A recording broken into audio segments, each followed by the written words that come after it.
wartawan. Terima kasih atas kehadirannya.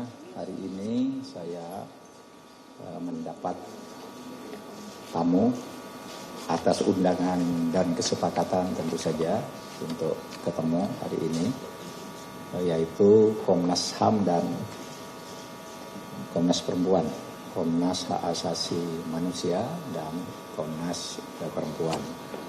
Ini sudah tadi secara lisan menyampaikan laporan tentang hasil-hasil tugas konstitusionalnya sebagai lembaga yang dibentuk berdasar undang-undang, yang undang-undang itu berdasar konstitusi, sehingga itu termasuk tugas konstitusional juga, yaitu dalam rangka pemajuan HAM, perlindungan dan pemajuan HAM, kemudian perlindungan untuk perempuan dan anak-anak yang juga terkait dengan HAM. Nah, ini kaitannya yang disampaikan hari ini tadi terkait dengan peristiwa Duren 3, yaitu yang lebih dikenal sebagai kasus Sambo. Nah, ini laporan resminya disampaikan kepada pemerintah melalui saya. Dan untuk itu agar saudara bisa mendengar sendiri apa yang disampaikan kepada saudara. Terima kasih Pak Menko Polhukam yang saya hormati. Assalamualaikum warahmatullahi wabarakatuh. Selamat pagi, salam sejahtera bagi kita semua.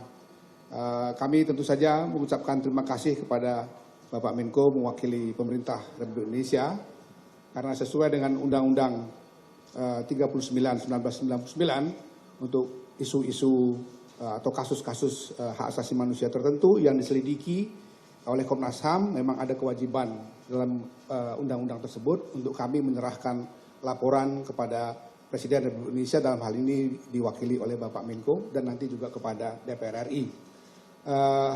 Teman-teman sekalian dan seluruh masyarakat yang menyaksikan acara ini, sebagaimana kami sampaikan tempo hari, laporan ini adalah laporan Komisi Nasional Hak Asasi Manusia. Dalam beberapa isu tertentu kami memang meminta bantuan kepada Komnas Perempuan untuk memperkuat laporan kami. Kami tentu akan menyampaikan secara umum laporan kami. Yang pertama, dari seluruh penelusuran, investigasi, pengumpulan fakta, data, permintaan keterangan yang sudah kami lakukan beberapa waktu terakhir, extrajudicial killing yang dilakukan oleh dalam hal ini Saudara FS terhadap almarhum Brigadir Joshua. Yang kedua, kesimpulan kami yang kami sangat yakin adalah telah terjadi secara sistematik apa yang kita sebut sebagai obstruction of justice, yang sekarang juga sedang ditangani oleh penyidik maupun tim sus Mabes Polri.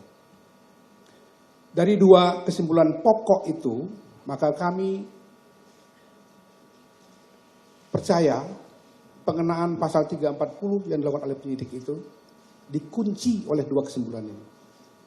Artinya terduga yang sebentar lagi mungkin akan maju ke pengadilan, kami berharap melalui prinsip fair trial, majelis apa yang dilakukan sebagai satu tindak pidana. Itu kesimpulan kami. Selanjutnya, karena kami harus memberikan rekomendasi kepada pemerintah Republik Indonesia, kami menyampaikan ada 5 rekomendasi kami kepada Bapak Presiden atau pemerintah Republik Indonesia.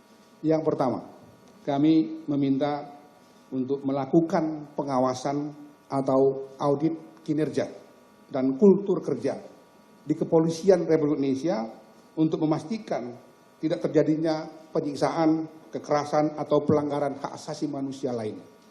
Kami sebutkan ini tidak semata-mata berangkat dari kasus Brigadir Joshua, tetapi juga dari data-data pengaduan atau kasus-kasus yang kami tangani selama ini, terutama dalam 5 tahun periode di bawah kepemimpinan kami. Kedua, kami meminta kepada Bapak Presiden untuk memerintahkan Kapolri untuk menyusun suatu mekanisme pencegahan dan pengawasan berkala terkait penanganan kasus kekerasan, penyiksaan, atau pelanggaran HAM lainnya yang dilakukan oleh anggota Polri. Seperti yang sekarang kita alami, anggota Polri kekerasan atau penyiksaan itu. Maka diperlukan menyusun suatu mekanisme pencegahan dan pengawasan berkala. Yang ketiga, melakukan pengawasan bersama dengan Komisi Nasional Hak Asasi Manusia terhadap berbagai kasus-kasus kekerasan, penyiksaan atau pelanggaran hak asasi manusia lainnya yang dilakukan oleh anggota Polri. Jadi perlu ada mekanisme yang bersama antara pihak polisi dengan Komnas HAM. Keempat, mempercepat proses pembentukan Direktorat Pelayanan Perempuan dan Anak di Polri. Dan yang terakhir, memastikan infrastruktur untuk pelaksanaan Undang-Undang Tindak Pidana Kekerasan Seksual, termasuk kesiapan kelembagaan dan ketersediaan peraturan pelaksanaannya.